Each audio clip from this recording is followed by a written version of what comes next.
আল্লাহ রাসূল সাল্লাল্লাহু আলাইহি ওয়া আলিহি ওয়াসাল্লাম সব সময় প্রাণীদের প্রতি তিনি দয়া দেখিয়েছেন। এবং তিনি বনি ইসরায়েলের একটা ঘটনা বলতে যেয়ে তিনি বলেছেন যে একজন প্রস্টিটিউট লেডি, ব্যভিচারী নারী, যার জন্য জাহান্নাম বরাদ্দ ছিল, কিন্তু একটা তৃষ্ণার্ত কুকুরকে পানি খাওয়ানোর কারণে আল্লাহ তাআলা ওই পাপাচারী নারীকে জান্নাত দান করেছেন। সুবহানাল্লাহি ওয়া বিহামদি। তার জন্য জাহান্নাম ছিল অবধারিত, কিন্তু একটা তৃষ্ণার্ত কুকুরকে পানি পান করার কারণে তাকে জান্নাত দিয়েছে কে? আল্লাহ সুবহানাহু ওয়া তাআলা। তাও কেমন একটা প্রাণীকে? কুকুরকে। আমরা গুরুত্বই দেই না। সামান্য একটা কুকুরকে দয়া দেখানোর কারণে আল্লাহ তাআলা এই জাহান্নামী নারীকে জান্নাত দান করেছেন। আমরা যদি খেয়াল করি যে আমরা আমাদের সমাজে কুকুর বিড়াল দেখলে কি করি বলেন তো? রাস্তাঘাটে কি করি?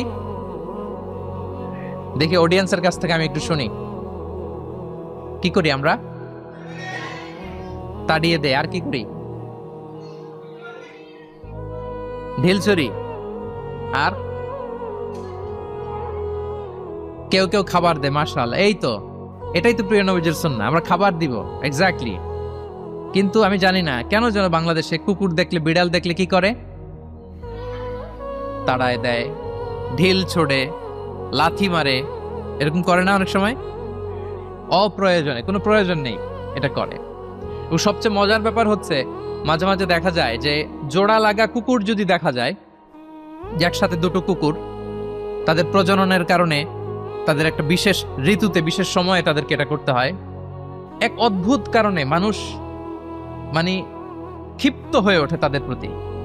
কিন্তু আমাদের তো মানবিক হওয়া উচিত ছিল, কি বলেন? আশরাফুল মাখলুকাত বলে আমরা নিজেদেরকে দাবি করি। আমাদের কি করা উচিত ছিল? ইগনোর করা উচিত ছিল। Let them do there job. Overlook করার দরকার ছিল। কিন্তু কোনো এক অদৃশ্য কারণে আমরা এরকম দৃশ্য দেখলে হিংস্র হয়ে উঠি, লাঠি দিয়ে মারি, ওখানে মানুষ জড়ো হই। কিন্তু তাদের একটা সফল প্রজননের জন্য, বংশবিস্তারের জন্য এটা প্রয়োজন। তো আমরা যেন এই কাজটা না করি, এরকম নির্মম যেন আমরা কখনো না হই। কারণ প্রাণীদের প্রতি দয়া দেখানো এটা ছোটখাটো কোনো ব্যাপার নয়। এটাই আপনার জান্নাতের কারণ হতে পারে, এটাই আপনার জাহান্নামের কারণ হয়ে যেতে পারে। আল্লাহ রাসূল সাল্লাল্লাহু আলাইহি ওয়া আলিহি ওয়াসাল্লাম বলেন, মান লা ইয়ারহাম লা ইউরহাম। যে ব্যক্তি অন্যকে দয়া দেখায় না, আল্লাহ তাআলা তার প্রতি দয়া দেখায় না।